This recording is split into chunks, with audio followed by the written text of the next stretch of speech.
An 89-year-old man was humiliated when he asked for a simple sandwich, but a wealthy woman was shocked by what she discovered on his wrist. Before we get started, I'd really appreciate it if you could give this video a thumbs up. If you haven't subscribed yet, I highly recommend hitting the subscribe button and turning on the notification bell so you won't miss any of our future videos. The small cafe on the corner of a bustling city street was usually a warm, inviting place, filled with the smell of freshly ground coffee and the soft murmur of conversations. That afternoon, as the golden sunlight poured through the large windows, everything seemed ordinary. Customers sipped their drinks, engaged in light-hearted chatter, while the staff moved around swiftly, serving orders.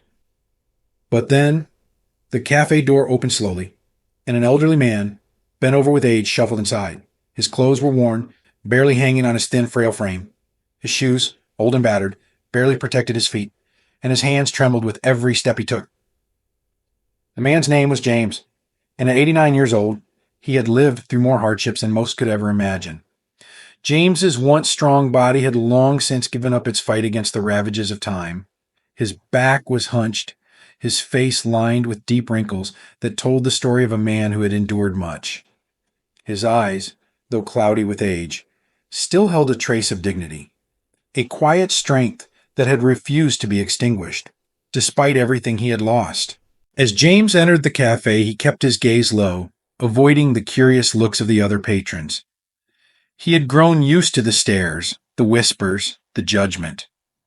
In the world he lived in, people rarely saw him as anything more than an old man, a burden, someone who had outlived his usefulness. But he was hungry, desperately so. His stomach had been growling for hours, and the coins he clutched in his hand were the last of what he had. He approached the counter slowly, his legs barely supporting his weight. The cafe owner, Carla, was wiping down the counter with a stained rag, her back turned to him. She was a middle-aged woman known in the neighborhood for her no-nonsense attitude and sharp tongue. Her cafe was her pride and joy, and she didn't tolerate anything or anyone that might disrupt the polished image she had worked so hard to maintain. James reached the counter and laid his few crumpled coins on the smooth surface, his voice barely above a whisper. "Just the cheapest sandwich, please," he said, his hands trembling as he spoke. "I'm very hungry." Carla turned around and looked down at the coins. A look of disgust crossed her face as she scanned James from head to toe, taking in his ragged appearance and frail figure. She crossed her arms, her expression hardening into one of cold disdain. "This isn't a homeless shelter," she said, her voice sharp and dismissive. "If you don't have enough money, you don't get to eat here." James flinched at her words, though he had expected them. He had been turned away from places before, humiliated by people who saw him as nothing more than a nuisance. But today, the pain felt sharper, the humiliation deeper. He hadn't eaten anything substantial in days, and his body was weak, so weak that even standing was becoming difficult. "Please," James whispered, his voice cracking with desperation. "Anything you can spare. I'm so hungry." Carla rolled her eyes and let out an exasperated sigh. "I told you," she said, her tone icy. "We don't serve people like you here. You're scaring off my customers. Now leave before I have to call someone to make you leave." James's heart sank. He knew he should turn and walk away, but his legs felt rooted to the spot. His body was too tired, too hungry to move. He could feel the eyes of the other customers on him, some filled with pity, others with irritation. A few whispered to one another, casting glances in his direction, but none of them stepped forward to help. He was alone, as he had been for so many years. Just as James felt his legs about to give way, the door to the cafe opened again, and a tall, elegant woman walked in. Her name was Elizabeth, and from the moment she stepped inside, the atmosphere in the cafe changed. Dressed in a tailored suit with her hair perfectly styled, Elizabeth exuded confidence and authority. She was well known in the city, a successful businesswoman who owned several luxury boutiques, and her presence commanded attention wherever she went.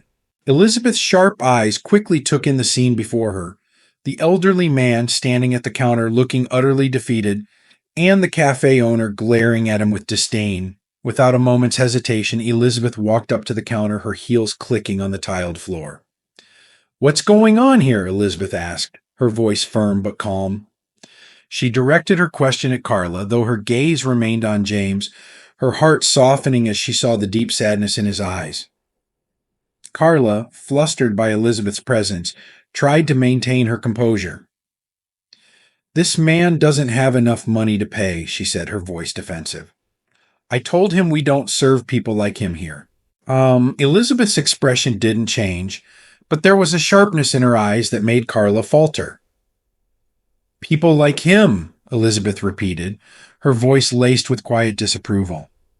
"He's a human being, just like anyone else in this cafe. I'll pay for whatever he wants." James, who had been standing in silence, looked up in disbelief. He hadn't expected anyone to come to his aid, certainly not a woman as well-dressed and important-looking as Elizabeth. His eyes filled with gratitude, but he didn't know what to say. He had grown so used to being ignored, treated as invisible, that this act of kindness felt almost unreal. Carla, clearly uncomfortable, muttered under her breath, "Fine, but this won't happen again." Elizabeth ignored her and turned to James, offering him a warm, reassuring smile. "Don't worry," she said softly. "Today your meal is on me." James's hands still shook as he accepted her offer, his voice barely audible as he whispered, "Thank you." Elizabeth guided him to a nearby table and ordered a sandwich and coffee for him, watching as the waiter, though reluctant, brought the food over. James sat down slowly, his body aching from exhaustion. He hesitated for a moment before reaching for the sandwich, his hands trembling as he picked it up. It had been so long since someone had shown him this kind of kindness, so long since he had felt like a person rather than a burden. Elizabeth watched him with a gentle smile, but as James reached for a sandwich, something caught her eye. It was a glint of light from his wrist, where an old worn-out watch sat. The leather strap was frayed, and the face of the watch was scratched from years of use. At first, Elizabeth didn't think much of it, but then something about the watch seemed oddly familiar. Her heart began to race as she leaned in slightly, her eyes narrowing as she studied the watch more closely. There was something about the design, something about the shape of it, that tugged at the edges of her memory. She couldn't shake the feeling that she had seen this watch before. "Excuse me, sir," Elizabeth said cautiously, her voice soft but filled with curiosity. "May I ask where you got that watch?" James looked up from his food, startled by the question. He glanced down at his wrist where the watch sat, and for a moment he seemed confused, as if he had forgotten he was even wearing it. "This," he said quietly. "It was a gift. From my son. He gave it to me before he passed away." Elizabeth's breath caught in her throat. Her hands trembled slightly as she asked, "Your son? What was his name?" James, his voice filled with sadness, replied, "Michael. His name was Michael. He died many years ago. In a car accident." Conclusion: choosing love wisely in your golden years.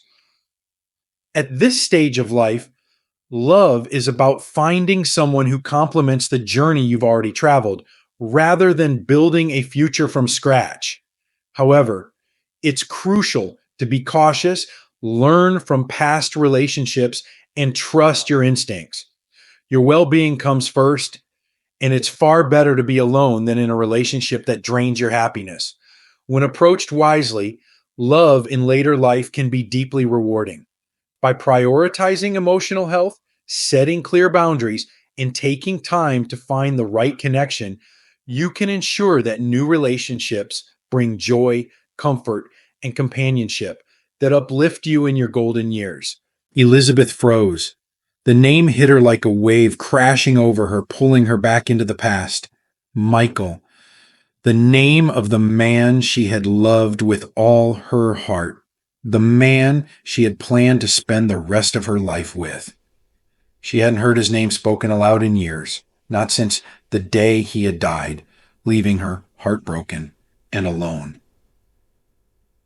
With shaking hands, Elizabeth reached out and gently took the watch from James's wrist. She turned it over, and there, on the back of the watch, was the inscription she had engraved so many years ago. To Michael, with all my love, Elizabeth.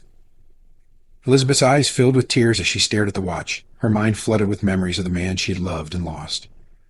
Michael had been everything to her, her best friend, her partner, her future. But then, in an instant, he had been taken from her, and she had never fully recovered from the loss. For a long moment, neither of them spoke. The weight of their shared grief hung heavy in the air, the pain of their mutual loss binding them together in a way neither of them had expected. Finally, James spoke, his voice thick with emotion. He was a good boy, the best son a father could ask for. After he died, my wife and I, we couldn't cope. We lost everything. We lost ourselves. Elizabeth's heart ached as she listened to his word. She knew all too well the pain of losing Michael, the emptiness it had left in her life. But hearing James's story made her realize just how much more had been lost, how Michael's death had not only shattered her world, but had also torn apart the lives of those who had loved him most. "Where is your wife now?" Elizabeth asked gently. James lowered his head, his voice barely a whisper as he replied, "She's waiting for me in the park nearby. We've been living on the streets for years. After we lost our home." Elizabeth's heart broke at his words. She couldn't bear the thought of Michael's parents living in such conditions, their lives unraveling after his death.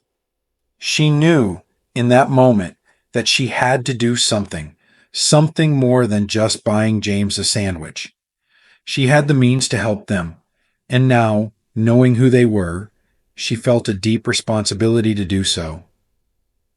"James," Elizabeth said softly, reaching across the table to take his hand.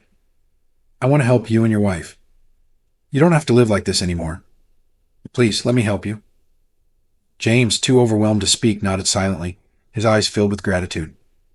He hadn't expected anything more than a meal today, but now this woman, this stranger who had loved his son, was offering him a lifeline, a way out of the darkness that had consumed his life for so many years. Elizabeth accompanied James to the park, where they found his wife Margaret sitting alone on a bench. Margaret was a frail woman, her body hunched over as if the weight of the world had pressed down on her shoulders for too long. Her face was lined with deep wrinkles, her hair thin and gray, and her clothes, like James's, were old and worn. When James introduced Elizabeth, Margaret looked up with tired, weary eyes. There was a hardness to her expression, a bitterness that had settled into her soul after years of suffering. "You," Margaret said, her voice tinged with bitterness, "you were the one he loved." Elizabeth nodded, her heart heavy with both guilt and sorrow. "Yes," she said softly, "I loved him. I never wanted to take him away from you. I never wanted any of this." Margaret's eyes filled with tears, though her voice remained sharp. "We lost everything after he died," she said bitterly. "Everything." Elizabeth felt a lump form in her throat as she listened to Margaret's words.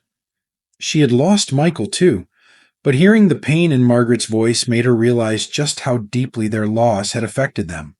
She knew she couldn't change the past, but she also knew that she couldn't walk away without trying to help them. "I know," Elizabeth said softly. "I know you've been through so much, and I'm so sorry. But I want to help you now. Please let me help you and James." For a long moment, Margaret said nothing. She simply stared at Elizabeth, her eyes searching for something, perhaps a reason to trust this woman, perhaps a reason to believe that things could get better. And then slowly, Margaret nodded. "Okay," she whispered. "Okay." Over the next few weeks, Elizabeth worked tirelessly to help James and Margaret rebuild their lives. She found them a small, comfortable home in a quiet neighborhood, far from the chaos of the city streets where they had been living. She made sure they had everything they needed: furniture, clothes, food, and visited them regularly to ensure they were settling in well. As time passed, the walls of grief and bitterness that had surrounded James and Margaret for so many years began to crumble. With Elizabeth's unwavering support, they started to heal. Margaret, who had once been cold and distant, began to open up. She started tending to the small garden outside their home, finding peace in the simple act of nurturing plants. James, who had once been broken by the weight of his loss, began to take walks in the nearby park, reflecting on the life he had lived and the future that still awaited him. Elizabeth, too, found healing through helping them. She had carried the weight of losing Michael for so long, but now, through her connection with his parents, she felt as though she had found a way to honor his memory. She had always wondered what had happened to his family, and now she had not only found them, but had become a part of their lives. Elizabeth's son, Ethan, also became involved in their lives. At first, he hadn't fully understood the depth of the connection between his mother and the elderly couple, but as time went on, he grew close to them as well. Ethan was kind-hearted, much like his mother, and he spent many afternoons listening to James and Margaret's stories about Michael. In many ways, Ethan became the grandson they had never had, and his presence brought a sense of new life into their home. One sunny weekend, Elizabeth invited James and Margaret over for a special dinner at her home. It was a warm summer evening, and the air was filled with the scent of blooming flowers from the garden. Elizabeth had gone out of her way to make the evening feel special, a celebration of their newfound friendship and the healing they had all experienced together. As they sat down to eat, the conversation flowed easily. They laughed and shared stories, their voices filled with warmth and joy. At one point, Ethan asked James about his life before everything had fallen apart, and James, for the first time in years, spoke openly about his past, the good times, the happy memories, and the dreams he had once had. As the night went on, Elizabeth raised her glass and looked around the table at the people she had grown to care for so deeply. To family, she said, her voice thick with emotion. To new beginnings. James and Margaret lifted their glasses, their eyes misty with tears. To family, James echoed softly. They clinked their glasses together, and in that moment, everything felt right. The pain of the past was still there, but it no longer defined them. They had found something deeper, something more meaningful, a family not bound by blood, but by love and shared experience. After dinner, they moved outside to the garden, where the stars twinkled above them in the clear night sky. They sat in comfortable silence, listening to the gentle sounds of the evening and enjoying the peace that had once seemed so far out of reach. James looked up at the stars, his eyes filled with gratitude. I never thought I'd find peace again, he said quietly, but here we are. Margaret nodded, her hand resting gently on James's. We've been given a second chance, she said softly, and I'm so grateful for that. Elizabeth, sitting beside them, smiled. We've all healed together, she said. That's what matters. Ethan, ever the thoughtful one, added, Michael would be proud of all of us. The mention of Michael's name brought tears to their eyes, but this time the tears were not of sorrow. They were tears of remembrance, of love, and of the understanding that, though he was gone, Michael had brought them together in a way that nothing else could have. As the stars shone above them and the night grew quiet, they all knew that this was just the beginning. Their journey of healing wasn't over, but they were no longer walking it alone. They had found each other, and in that, they had found hope. Together, they had built a new life, a life filled with love, forgiveness, and the understanding that no matter how much pain the past had brought, the future held endless possibilities. And in the end, they knew that they had found what they had all been searching for, a place to belong, a family bound not by blood, but by the love they shared. Thank you for watching the entire video. If you find these stories inspiring and motivating, please comment 1. If not, comment 0. Your feedback means a lot to us. Thank you for your valuable time.